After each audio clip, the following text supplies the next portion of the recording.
So guys, তো দেখো আজকে আমরা যাচ্ছি শঙ্করদার সঙ্গে মিট করতে, আর শঙ্করদার দোকানে বিরিয়ানি খেতে। আর কে কে শঙ্করদার ওখানে গেছো অবশ্যই কমেন্ট করে জানাবে। আর আমরা কোথা থেকে যাই শঙ্করদার ওখানে, দেখো আমাদের লোকেশনটা। টাটা।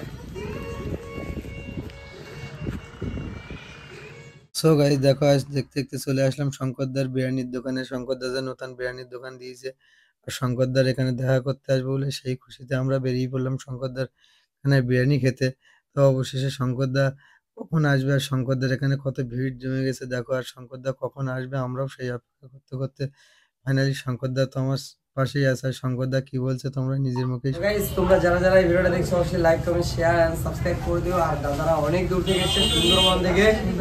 তো ফাইনালি দেখা হয়ে গেল, কারণ অনেকে এসেছিল, আমি বাড়ি ছিলাম না। আমি এই যে সুন্দরবন দেখলে এরকম জায়গা দাদার জন্য অপেক্ষা আমার শুরুতে দাদাকে আমি তার আগে দিয়ে ভালো করে দাদাকে পেয়ে যাবো আমার সত্যি কপাল। আমার যে ইউটিউব না সত্যি দাদা, আমি তোমার বড় ফ্যান। আমি সবসময় ভাবি করে কবে শঙ্করদার সাথে একটু দেখা করতে পারবো। দেখা হয়ে গেলে আমি খুব খুশি।